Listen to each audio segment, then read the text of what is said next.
measure to end cashless bail and enforce the law in the District of Columbia.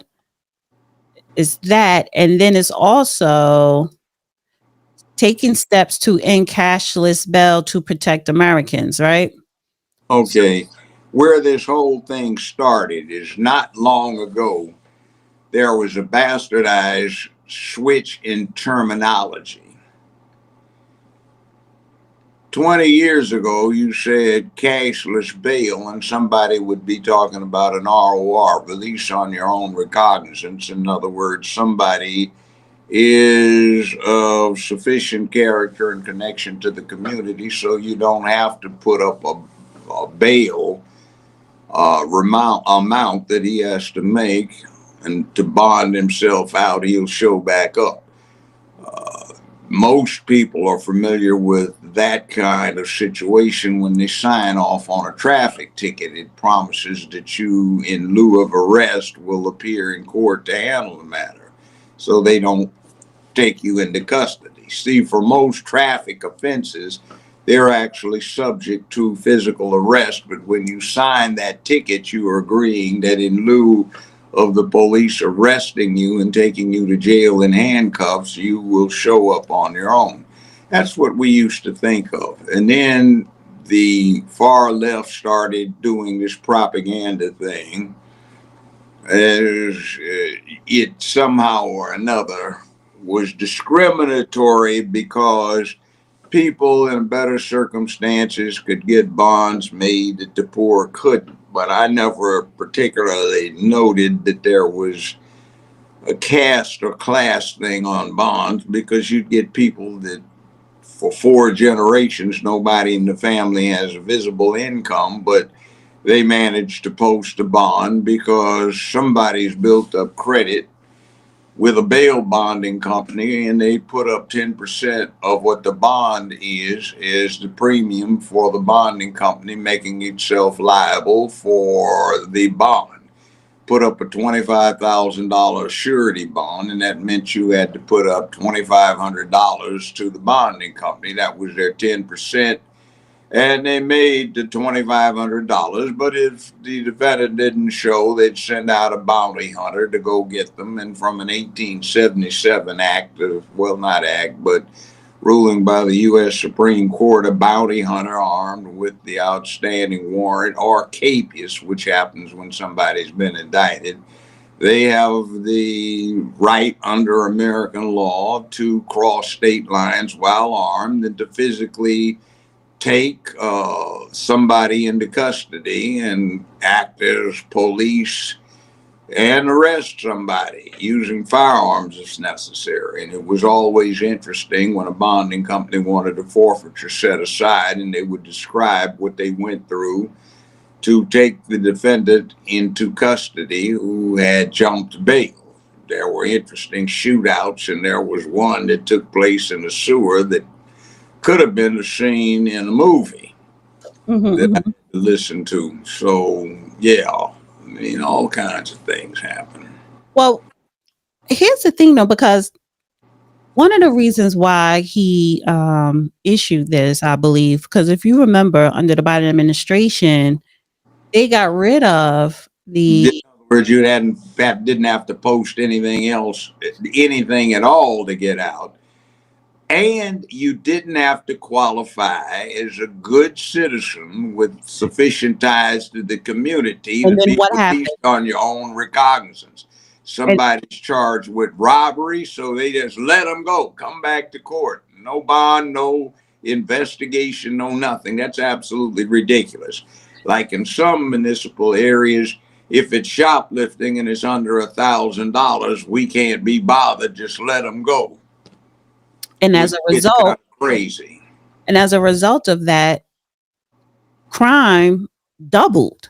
Yeah, it's gone up because there are no consequences. See, it's like I went into one of these discount hardware stores, the big kind, the mega kind. Mm-hmm. And a couple of years ago, all of this stuff, you looked on the wall, saw what you want, take your box, put it in your cart, and go up front, or put it on the trolley and push it up front. Now you have to get an attendant because people were loading up carts and just running out the front door, and the employees were instructed not to go attempt to arrest the shoplifters, even though the amounts in question would be felonies, because if you got them, go downtown and they'd let them go. Non-violent, but the grocery stores, the hardware stores, the shopping centers closed down and nobody has any place to go because, well, we whoopee. Nobody's going to get arrested for stealing, so you get this thing together. Let's go steal in mass from this place. And you steal a crippling amount of inventory from someplace and it closes down saying, hey, we can't stay in business. And everybody says they have no right to close down this store. And it becomes, well, one of the favorite terms, what was it, food desert? Because the major grocery stores closed down due to the losses from shoplifting. Mm-hmm, mm-hmm. Wine. We can't shop anymore. Well, why didn't you talk to your neighbors about not ripping the place off shoplifting? I used to get calls, Judge, is there anything we can do? I mean, my uncle told me to call you. He knows you. Yeah, who's your uncle? Yeah, I know him. Well, what's the problem? I'm the manager at this grocery store, and we just can't sustain the losses. We just arrested a woman and had the police come take this woman into custody. She's got 11 pending shopliftings at our store. We can't continue this way. I want to play this clip here because it says Trump threatens to pull funding from areas offering cashless bail. President Trump's crackdown on crime is now going after cashless bail. Today, the president signed an executive order that threatens to pull federal funding from cities that don't eliminate such policies. Among those cities is the nation's capital. One of the executive orders has to do with cashless bail. That was when the big crime in this country started. And I can tell you who did it, when, but I don't want to do that, because others followed pretty quickly. But that was when it happened. Somebody kills somebody, they go in, don't worry about it, no cash, come back in a couple of months, we'll give you a trial. You never see the person again. And this isn't Republican, Democrat. This is, and by the way, most Democrats agree with this. But this is just, we got to bring. I mean, it's like, I think it is a bankrupt policy not to either investigate and determine good citizenship that merits a release on own recognizance as a bond, and just simply saying, we're not going to investigate. You just can come back when come back on this date. You don't have to put up either a cash bond or a surety bond. Mm-hmm. Most surety bonds are backed by major insurance companies. So in other words, if the defendant doesn't show up, the bonding company is given a capias is issued and a date is set wherein the bonding company has to bring the defendant in on or before that date, or they have to pay the amount of the bond as a forfeiture to the clerk of the court. And what they do when that occurs is they send bounty hunters out to find the guy. Our country back. Let's talk about this with civil rights attorney Robin Sanders, who is a federal public defender. Robin, Trump says cashless bail, that was when the big crime in this country started. They'd kill someone and get out. Can you tell us how cashless bail impacts crime? Sure. So I think it's important for your viewers to understand that cashless bail, also known as no cash bail, is a system where judges will allow individuals to be released before trial and not condition that on their ability to pay a sum of money. And what typically happens is that the judge will engage in a risk assessment analysis and look at various factors like whether the person poses. Stop. That is not what is done. That's what happens when somebody does the background investigation, has a formal hearing, on whether or not this person will require a bond being posted, either cash, surety, or released on their own recognizance. That's not what we're talking about. And this young lady hasn't been practicing law long enough, isn't old enough to know the difference because she never experienced it. So you have inexperience speaking from a point of ignorance right here, and that's not the way it works. She's talking about some of the judges who have hearings to determine the fitness. That is what you engage in when you're talking about release on own recognizance. That's not what we're talking about here.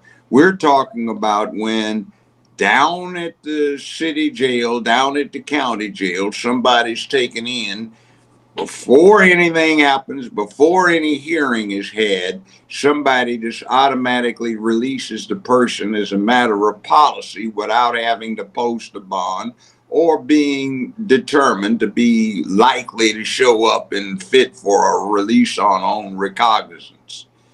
Okay. A flight risk or whether they are a danger to the community before determining if they should be released before trial.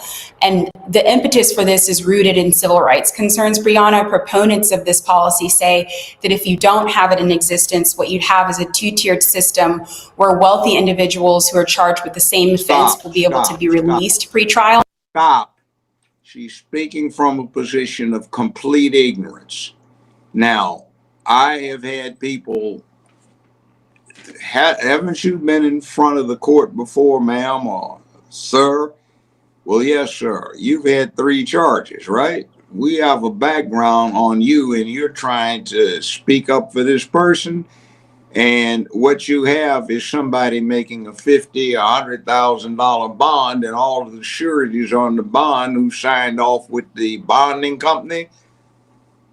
None of them have ever had a job, but they have good credit with the bonding company because on small bonds over the last 15 to 20 years, that family has a good credit rating with the bonding companies, as always ensuring that the people show back up because grandmother's rundown house is up and we don't want granny out in the street, a big mama out in the street. So I'm looking at, okay, these folk are technically flat broke, busted. Most of them are getting Section 8 or public assistance, but they can post $100,000 bond. So it's always amazing when you look at it, and she's just ignorant. She's new at this, so she doesn't know. But indigent individuals in this country, disproportionately African Americans and people of color, would have to remain in prison or in jail before their trial. So under threat of losing federal funding. Stop. I've had clients, man, they got you again? Yeah, Lawyer Joe, Lawyer Brown, they got me, man. You know, like, man, this is the 4th or 5th case you've had in the last 6 months. Yeah, man, you know, like, hey, but, you know, my daddy's mama, she putting the money up for this one, you know, like, but ain't that lady collecting a Social Security? Yeah, she getting disability. Well, she's supposed to put that, well, you know, we do things, man, you know. So what kind of drug dealer is out there selling heavy dope and he doesn't have cash to put up to 10% on a bond? You ain't a fit drug dealer because you're not good at what you're doing. See, if you were good at your criminal activity, you have the money to put the bond up. The poor sap who is a first offender, no, he's not going to have it. Or if he's a repeat offender, what the devil is he doing being a repeat offender if he's flat broke busted? He's a failure at the crime. But you see, that kind of person that gets out on ROR is one thing. But the problem we have is the people that need the high bonds because of the long rap sheets, they have the money to get out. It has nothing to do with your visible income. It's got to do with how do you earn a living, man? I'm a criminal, man. I see what you're saying. Let me play a little bit more. We've seen many entities and jurisdictions enacting policies that otherwise they would not enact. Do you expect this to work? And if so, what's the effect of that going to be? So I think that it's important to understand that part of the order is national in scope. So it authorizes the U.S. Attorney General Pam Bondi to identify jurisdictions that implement this policy and see whether or not there are federal funding streams that could be withheld or revoked. And then, of course, targeting D.C. specifically. And essentially that would allow the police to preferentially charge suspects under federal law, thereby bypassing that procedure. So I think what we will need to look at is to see whether states or jurisdictions will comply with the order, in order to prevent themselves from losing federal funding. So I know you come at this from a defender's perspective, and you have a lot of experience with a number of cases, but you also know that there are people who are incredibly worried about crime and public safety, even as we, for instance, in D.C. have seen numbers go down recently. The administration is certainly playing to those concerns. How should those concerns be addressed? Time out.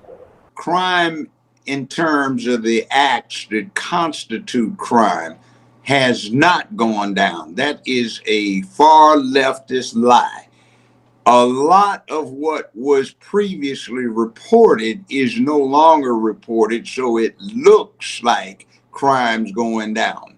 Various police departments, including the one right here in Memphis, Shelby County, have been ordered to not report certain crimes, which, when an investigation is done, are shown to result in false statistics.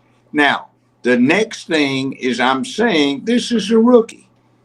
I ran the public defender's office. I was head public defender in Memphis when it still had criminal jurisdiction. It's been 50 years ago, not quite 50 years ago, 48 years ago.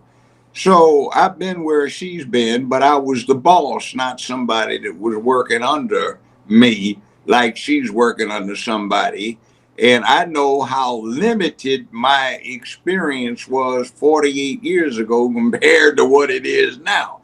So she's just I appreciate her enthusiasm, but she's young and dumb and she doesn't know. She's not dumb. Well, she's dumb is when, if you had the information. You think she's inexperienced or biased or one. No, it's just you don't know.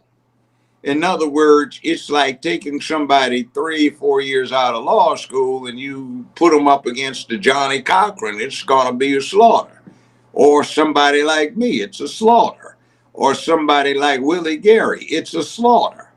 Because they come forth and they're presenting themselves as an authority when we are looking at it as you're young and dumb and you have no idea.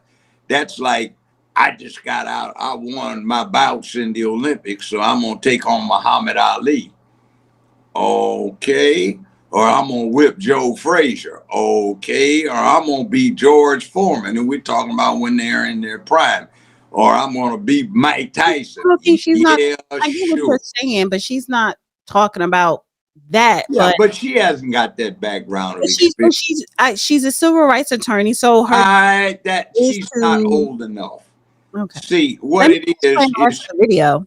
No, but see, the point is, look at her. She's a child. So the point is, when you talk about somebody being these things, they have a lot of gray hair. I don't see gray hair. And I don't see wrinkles, the character wrinkles you get from maturity in life. So you're not only learning it, experience in the practice of law, you're wise in the ways of the world. Are you telling me that you didn't become a good lawyer or judge until you were older? And let's put it this way. See, what you do as a good lawyer is more akin to being a good coach. What you can do on the initial front end is you have aptitude and talent.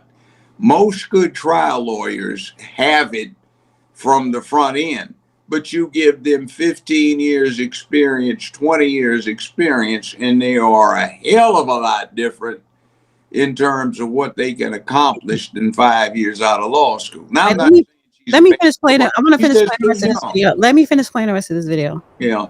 It's only a minute. So I think it's important for people to understand that even in places where cashless bail, the system is being implemented and used, judges are still required to engage in a risk assessment analysis. So in addition to determining whether someone is a flight risk, judges also look to see whether the Stop it. This is what I'm talking about. This is what I'm talking about when I say dumb. She has not been exposed to enough jurisdictions to realize that what she's talking about is not the practice in too many of them. This is conducting an investigation to determine whether or not somebody should be, in essence, released on their own recognizance. That's not what we're talking about, where a judge does the evaluation. It's just where, as a matter of policy, if you're charged with something of a certain felonious nature, but not so serious, you don't have to put up a bond. There's nobody having a hearing. All right, There's no group making an assessment. All right, it's less than a minute.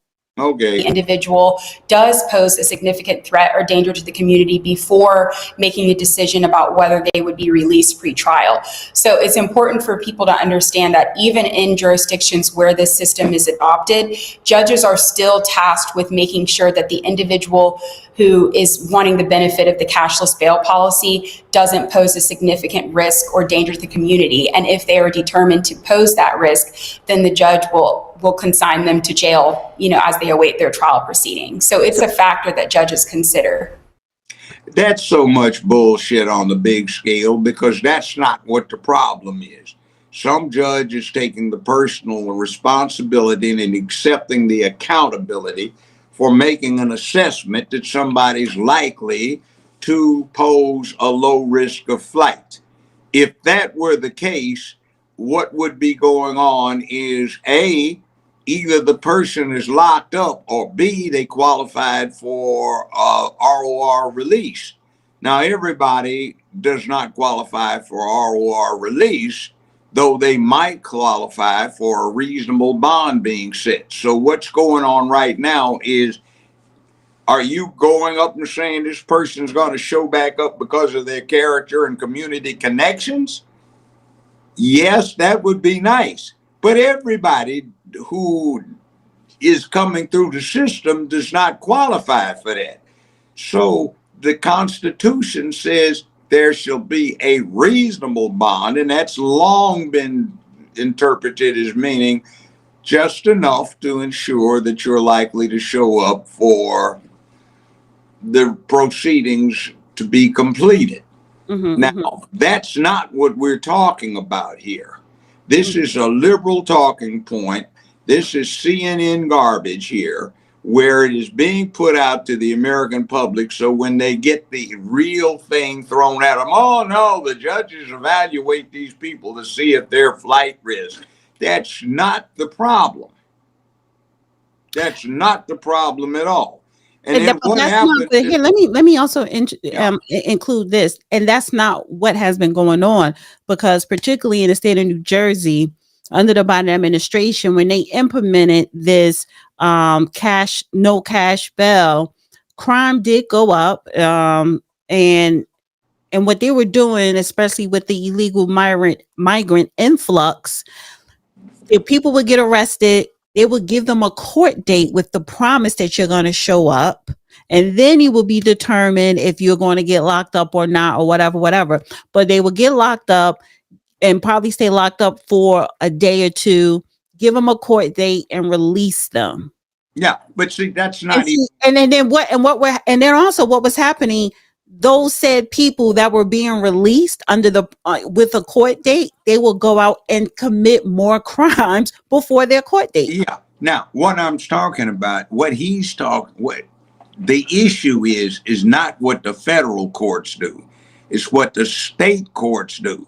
See, the feds can't nominally determine what bond is set, how much, and what the circumstances are for a state court. That's the state's business. Because if it's a state charge, it's the people of the state of New Jersey versus John Doe, or the state of Tennessee versus, Now, what they are talking about is you pay the cost, you can be the boss, if the state is getting federal funds, then what you can do is, if you choose to implement this policy, which is your business, then our business says we'll cut off the money for certain things. So if you want to lose the money, go right ahead. Pull your phone up a little bit. It's just cutting your head off a little. Let me just, I usually don't take questions unless it's a form of super chat, but this is from X. Ricky Slander says, maybe there's some type of money laundering going on with the bail. Do you think? No. See, there's no bail going up at all. In other words, I get somebody who's got 8, 9 felony arrests, and as a matter of policy in this particular city, typically blue with blue judges, if it's amount of theft less than 2,500, he just gets told when to come back. You come back on October 2nd, or you come back next week for arraignment, and that's it. Now, what would usually happen is, if this guy is a first offender, or he maybe had 1 or 2 minor cases and he showed up and he's got a job at one of the local factories, and he's got 3 children and he's been living at this address for 11 years, okay, you can set a release on recognizance bond. Or if the person may have some family connection, you have a choice between setting $100,000 bond or maybe one for $25,000. So if he's got a connection, you say $25,000, but he's not been a good guy, but he shows back up. So that's assuring that the guy shows up. Now, if he doesn't, then the cash bail is lost. Or if a bonding company put up the money, they got their 10%, but they lose 10 times that much if the client doesn't show up. So they send a bounty hunter out after him, and he captures him down in Louisiana somewhere outside of the bayou on the way to Baton Rouge. So you get the guy brought back to your state anyway, and you can continue the state's interest in prosecution until the matter is completed. That is not the same as just saying we're going to let this guy go. This is his 7th or 8th offense, but it's only in this case $2,400. Or in another state, it may be he just hijacked the car, carjacked somebody. So this is only his 2nd time. Nobody got shot, so we'll just let him go. Prosecuting burning of the American flag. And I said, I don't have a problem with this. Do you? Oh, me? Yes. It's been done quite frequently. It was quite a popular fad in the late 60s. So the Supreme Court has ruled on it. Maybe Saying they what? changed their ruling. So essentially, it's a First Amendment expression. Lastly, sir, this is an executive order on flag burning. It charges your attorney general. Would you listen to this? This is very important. Flag burning. All over the country, they're burning flags. All over the world, they burn the American flag. And as you know, through a very sad court, I guess it was a 5-4 decision, they called it freedom of speech. But there's another reason, which is perhaps much more important. It's called death. Because what happens when you burn a flag is the area goes crazy. If you have hundreds of people, they go crazy. You could do other things. You can burn this piece of paper. But when you burn the American flag, it incites riots at levels that we've never seen before. People go crazy. In a way, both ways. There are some that are going crazy for doing it. There are others that are angry about them doing it. Do you want to discuss that? Sure. So what the executive order does, sir, it charges your Department of Justice with investigating instances of flag burning, and then where there's evidence of criminal activity, where prosecution wouldn't fall afoul of the First Amendment, and instructs the Department of Justice to prosecute those who are engaged in these instances of flag burning.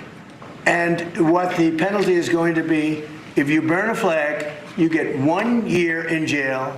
No early exits, no nothing. You get 1 year in jail. If you burn a flag, you get, and what it does is incite to riot. I hope they use that language, by the way. Did they? Yeah, incitement. Incite to riot. and you burn a flag, you get 1 year in jail. You don't get 10 years, you don't get 1 month. You get 1 year in jail, and it goes on your record. And you will see flag burning stopping immediately, just like when I signed the Statute and Monument Act. 10 years in jail if you hurt any of our beautiful monuments. Everybody left town. They were gone. Never had a problem after that. It's pretty amazing. We stopped it. But this is something that's, I don't know, in a certain way, it's equally as important. Some people would say it's more important. Because the people in this country don't want to see our American flag burned and spit on. And by people that are, in many cases, paid agitators. They're paid by the radical left to do it. You talk to these people, they don't even know, half of them don't even know what they're doing. They say, I don't know, they gave me money to do this. I see the same things that you do. They're bad people. They're trying to destroy a nation. That's not working, because I think our nation now is the most respected nation anywhere in the world, by far. You saw that with the European leaders on Friday. You saw that with NATO, where they agreed to go from 2% no pay to 5% fully paid up, trillions of dollars paid, where they respect your president to a level that they jokingly call me the president of Europe. They call me the president of Europe, which is an honor. I like Europe, and I like those people. They're good people. They're great leaders. And we've never had a case where 7 plus really 28, essentially 38 countries were represented here the other day. 38 European countries were represented. European and other countries were represented, and it was a great meeting. But your country is respected again. I say it all the time. 1 year ago, our country was dead. Everybody said it. We had a dead country. We were not going to survive. Now we have the hottest country anywhere in the world. So it's an honor to be involved, and this group has a lot to do with it, right behind me.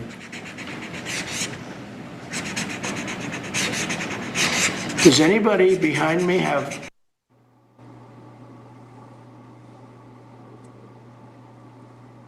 So, any thoughts on it?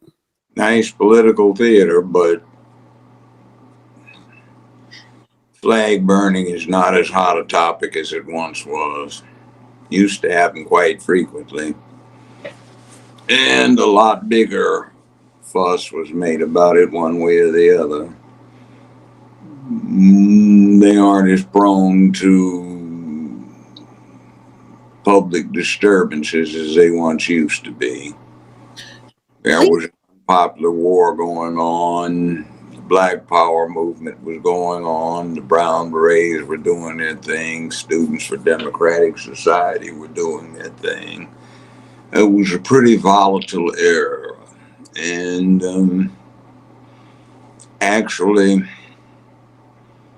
it'll work itself out.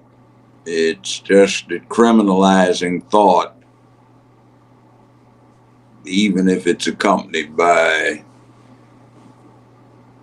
physical self-expression, actually, see, most of the time, it's not really talking about pulling a flag down off of a flagpole. It's an item that somebody has acquired the property interest in, and what you do with your own personal property, as long as it's not likely to start a conflagration, and the caveat of proving that there was an intent to incite a riot by getting those in opposition riled up enough to behave in a disorderly fashion. That might generate some problems when it came to proof, and also it's subject to abuse, because I know what the motives are from the mega side, but once you put the law out there, remember, you are leaving it out there, and there are others with different motives who might take advantage of the new statutes for different purposes. That's like the thing I said about hate crimes.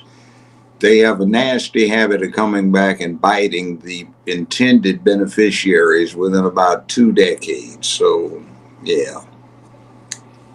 So it says here on the executive order in section 2, measures to combat desecration of the Desecration, yes. American flag, the Attorney General shall prioritize the enforcement to the fullest extent possible of our nation's criminal and civil laws against acts of American flag desecration that violate applicable content neutral laws while causing harm unrelated to expression consistent with the In other First words, Amendment. you incite a riot.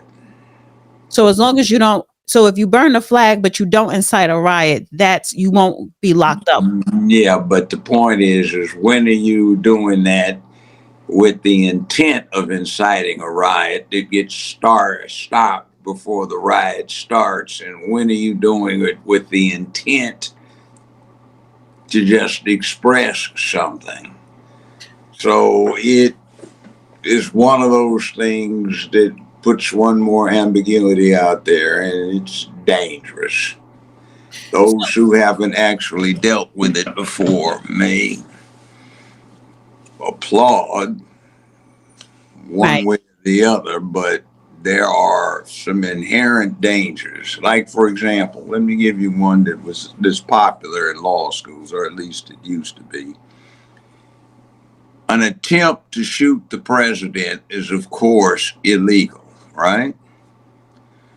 What if somebody puts up a cardboard poster of the president and somebody drives down the roadway and shoots up the cardboard poster? If the person exercises their Fifth Amendment right to remain silent, do you know if they were mistaken in attempting to shoot a real president or they knew it was a cardboard poster? If you put it in a situation where he has to break his Fifth Amendment rights and tell you I was shooting at a cardboard poster, then you have problems with how you deal with the constitutionality of the rest of your law. So you see the problem. Does somebody mistake this cardboard silhouette for the real thing and attempt to kill somebody for real, or do they know it's only a picture? Mm-hmm. So, in other words, let me throw this as an example. If you know how you have protesters and then you have the National Guard facing the protesters, and then, or people protesting, and over here on the side, you have a group of people burning the flag. And in the midst of all this protest, a riot breaks out and it's all caught on film. So now the federal government can say, we're going to arrest people who participated in the riots and those that were burning a flag during the riot. Okay, now, you know where you go with that? You could have arrested everybody for taking part in a civil rights demonstration if they caused some Southerners to decide that they were going to take it out on the protesters for protesting their lack of civil rights. In other words, you take the person who's exercising his or her or their collective First Amendment rights to assemble and protest for redress of grievance. If that excites others who don't want them to have the rights they're seeking to retaliate by attempting to oppress them, then the logic of this allows the people who are protesting to be arrested because they're causing those who don't like it to be provoked, you see. So you will put yourself in a situation where exercising a constitutional right, if it provokes somebody else into retaliating, then the person who exercises the constitutional rights would be guilty of a crime. So basically, do you think that this executive order for no more burning the American flag is just theater production, because it's going to get messy, It's going to get very messy because you still have this thing. They didn't make burning the flag per se a crime, but burning the flag where it incites others to riot or engage in public disorder to protest the flag burning, becomes illegal, or burning the flag to get others to engage in riots that support the burning of the flag would be illegal. So it's a two-part test: burning the flag and then the intent to incite public disorder by the burning of the flag. So you run into the problem with the Fifth Amendment considerations when you put it that way. So let's see what happens. It ought to make interesting law and something for future first-year law students to get into if they still study common law. Right now, they really aren't, but really, they aren't. What they call common law now in the law school is primarily directed at conflict of laws between one state and another where a big mega corporation is doing business. They focus on common law with taxation and things like that rather than as it applies to individual citizens. They don't study that because it's not about money. And today the profession has gotten skewed into a business and less concerned with those things that keep this republic reasonably friendly to people having rights and personal liberty and freedom.